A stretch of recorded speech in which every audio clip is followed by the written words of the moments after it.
Good morning. It's Wednesday, the 27th of September here in London. This is the Bloomberg Daybreak Europe podcast. I'm Caroline Hepker. And I'm Stephen Carroll. Coming up today, the UK sits down for EV tariff talks with the European Union as Tesla finds itself in the crosshairs of the bloc's Chinese subsidy probe. US regulators are suing Amazon, accusing it of monopolising the online marketplace. And we'll bring you exclusive reporting on how tanker tricks on the high seas expose the shadowy trade for Russian oil. Let's start with a roundup of our top stories. British and European Union officials are meeting today to discuss looming post-Brexit tariffs on electric vehicles being traded between the EU and the UK as a deadline on whether to delay the move nears.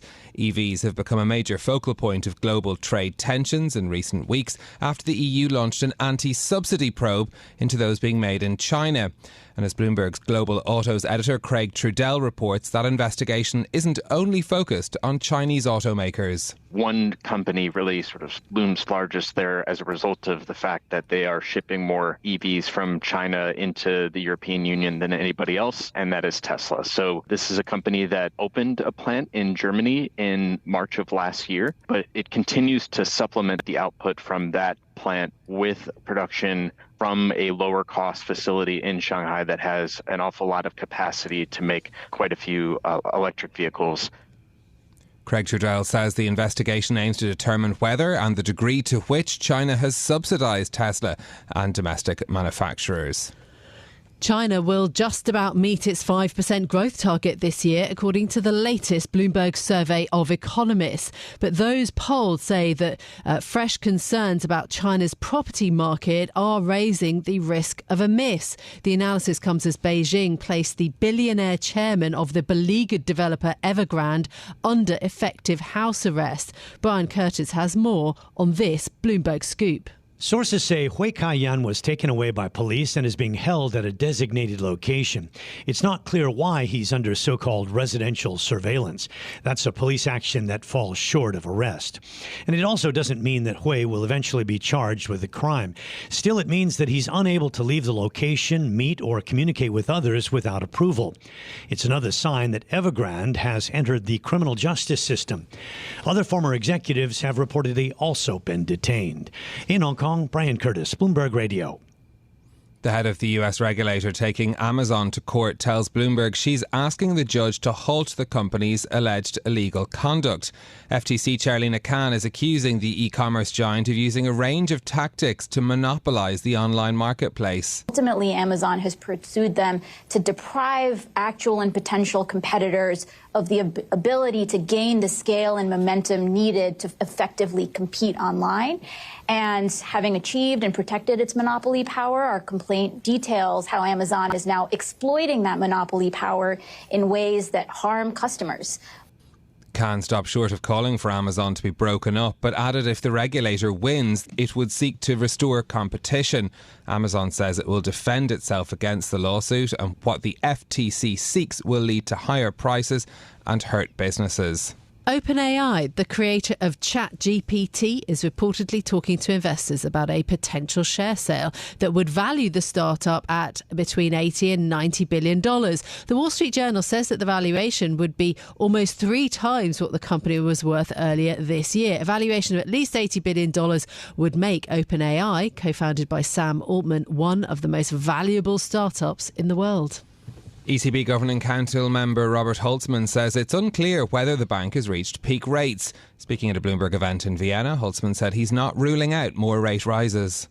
Inflation is full of surprises, and as a result, we cannot say for sure now we have reached the peak and no more increase. The reason is that the inflationary pressure is still on, and that just these recent days we have seen how much energy prices have surprised us. Robert Holtzmann's remarks come as investors become increasingly convinced by the ECB's pledge to keep borrowing costs higher for longer. 30-year German bond yields hit a 12-year high in trading on Tuesday. Donald Trump has been found liable for exaggerating his net worth by billions of dollars a year on financial records submitted to banks and insurers. The fraud ruling by a court in Manhattan resolves New York State's biggest claim against the former president ahead of a civil case set to start next month. The trial will now focus on claims including falsifying business records and issuing false financial statements. Now, I have my eye very much on the Conservative and Labour Party conferences that are going to happen. I am already. And getting up to Manchester and Liverpool. But of course, party conference season has already started. The Liberal Democrats had theirs over the weekend. We spoke to the Deputy Leader, Daisy Cooper, yesterday.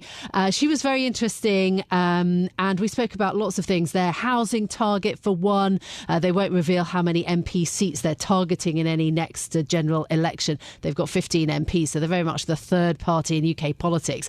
But on the bloomberg.co.uk website and on the Bloomberg terminal, we've got, I think the definitive guide or the kind of definitive summary from Kitty Donaldson, our Bloomberg UK politics reporter, on Keir Starmer, the Labour Party leader, of course, the former prosecutor, the first to attend university, knighted in 2014, who's moved his party to the centre, hoping basically for a Blair-style win. It's a very good read. Yeah, look, it takes a look at not only the challenges, but also more about Starmer himself and I suppose the strategy behind Labour at the moment when they are in this almost, if you're looking at the polls, government in waiting phase, or at least that's what they're trying to portray. But the economics, very complicated. We dig into how what Keir Starmer, if he becomes Prime Minister, would inherit in terms of the British economy when compared to Tony Blair back in 1997. Look just at the levels of government debt, 98.8% at the moment. In 1997, that was 37.2%. So the financial situation very different as well. Some nice bits of insider knowledge as well. Apparently, when Starmer met Emmanuel Macron last week, he gave him a Arsenal shirt. Well, we do know that Keir Starmer is genuinely football mad, it would seem. So yes, perhaps that's the kind of moment of bonding. I mean, those are very important in geopolitics. Anyway, it's a nice political story, I think, one worth keeping an eye on, certainly for English politics. Having said that, let's also talk about business, electric vehicles. Yeah, a meeting happening today between British and European officials looking at the looming post-Brexit tariffs, part of the UK's post-Brexit trade deal, which would see a 10% tariff imposed on electric vehicles traded between the UK and the EU from next year, depending on where the parts of the car are made. This follows Bloomberg's scoop on Tuesday that Tesla will be a focus of the probe coming from the EU into Chinese subsidies for EV manufacturers. Bloomberg's Oliver Crook has more on this story from Berlin for us this morning. Oliver, on these post-Brexit talks, the UK government and European car makers want to delay. Is this something that's open to negotiation? Well, what's interesting is that, the EU is playing pretty hardball on this, and, that may have now changed a little bit given this probe into the Chinese EVs and not wanting to give basically more market share up. So just to remind people, this is down to the rules of origin legislation that comes into force at the end of the year, and basically if 45% of the value of the car is sourced from within the EU and the UK, you don't get tariffs, but no one can do that because the batteries, they just don't have the capacity.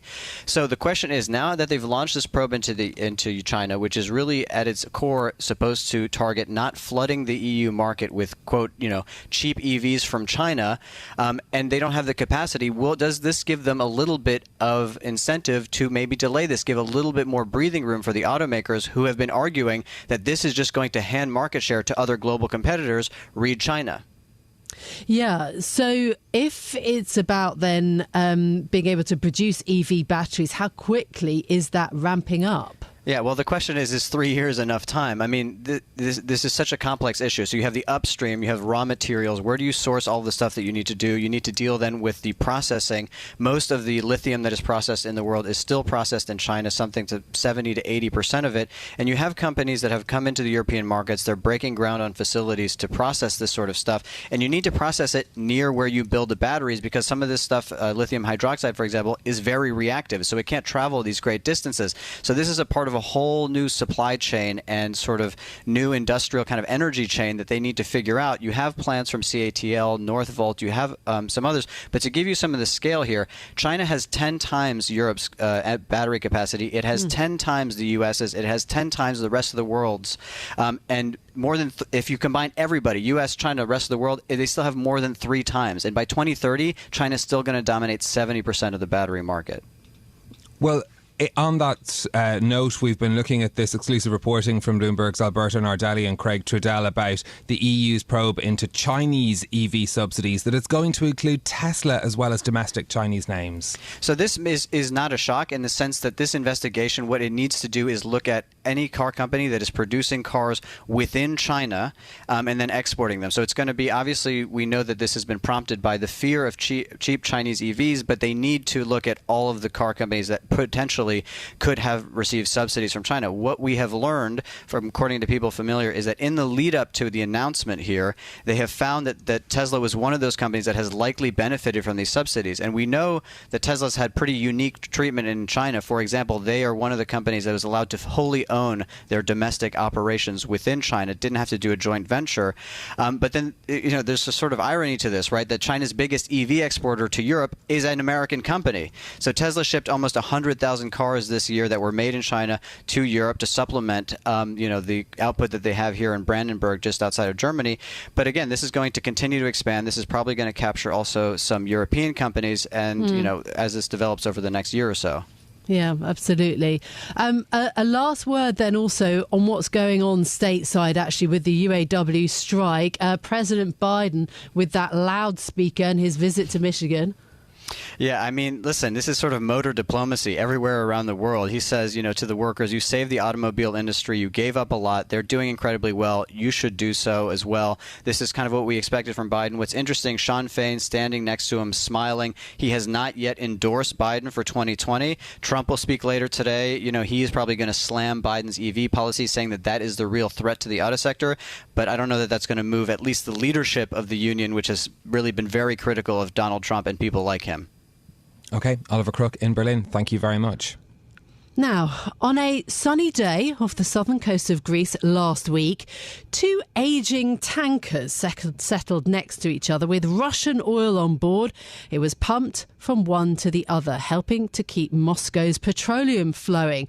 As far as the global satellite tracking systems could tell, though, this never happened. But Bloomberg's Alaric Nightingale, who runs our oil trading team here in London, was there to witness it, and he joins us now. Alaric, you've written a big story about this. What did you see? So we spent a couple of days in the Gulf of Lakonikos, and in this bay there are more than a dozen tankers, all kind of ferrying fuel from one to the other. In the case of this particular vessel called the Turba, it was next to another tanker, switching its oil. Now, we could see them next to each other, but if you looked on global satellite tracking systems where they kind of give a signal to the world of where they are, they were about 4 miles apart. So it was a case of something called spoofing, which is where, precisely this, there is a deceptive practice to hide what's going on. What do we know about how unusual this sort of operation is? So it is pretty unusual. We know there are a lot of transfers.